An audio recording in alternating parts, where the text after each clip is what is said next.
नमस्कार दोस्तों, श्रीमद् भागवत को हिंदू धर्म का सर्वाधिक महत्वपूर्ण पुराण माना गया है। मनुष्य के जीवन में श्रीमद् भागवत कथा का बड़ा महत्व है। श्रीमद् भागवत कथा से मनुष्यों को ज्ञान व वैराग्य की प्राप्ति होती है। श्रीमद् भागवत कथा जीवन में उद्देश्य व दिशा को दर्शाती है। दोस्तों, इसीलिए कहते हैं कि श्रीमद् भागवत कथा सुनने मात्र से मनुष्य को मोक्ष की प्राप्ति होती है और उसे ईश्वर के श्री चरणों में स्थान मिलता है। दोस्तों, धुंधकारी नामक व्यक्ति ने अपने जीवन में बहुत पाप किए थे, लेकिन श्रीमद् भागवत कथा सुनकर उसका उद्धार हुआ था। आइए जानते हैं कि कैसे धुंधकारी को मोक्ष की प्राप्ति हुई थी। एक पौराणिक कथा के अनुसार तुंगभद्रा नदी के तट पर आत्मदेव नामक ब्राह्मण रहता था, जो बड़ा ही विद्वान था। आत्मदेव को सबसे बड़ा दुख यह था कि उसकी कोई संतान नहीं थी। एक बार वह जंगल में गया तो उसे एक साधु मिले। उसने साधु को अपनी पीड़ा बताई। तब साधु ने उसे एक फल दिया और कहा कि इसे अपनी पत्नी धुंधली को खिला देना। दोस्तों, लेकिन उसकी पत्नी ने यह फल खुद नहीं खाया और उसे गाय को खिला दिया। कुछ समय बाद गाय ने एक बच्चे को जन्म दिया, जो एक मनुष्य के रूप में था। उसका नाम गोकर्ण रखा गया।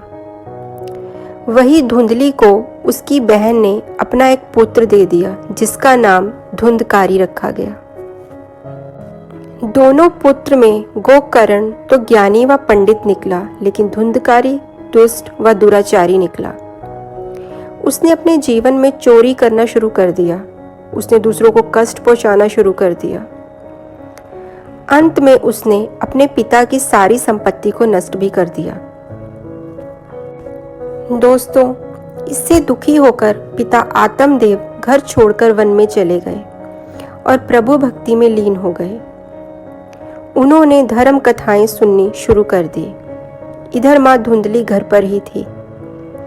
एक दिन धुंधकारी ने माँ को मारा पीटा और पूछा कि धन कहाँ छिपा रखा है। दोस्तों, अपनी बेटे की रोज रोज की मार से तंग आकर माँ धुंधली ने कुएं में कूदकर जान दे दी।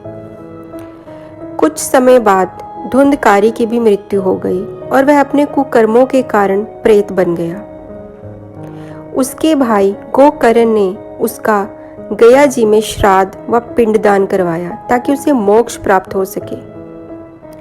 दोस्तों, लेकिन मृत्यु के बाद धुंधकारी प्रेत बनकर अपने भाई गोकर्ण को रात में अलग अलग रूप में नजर आता।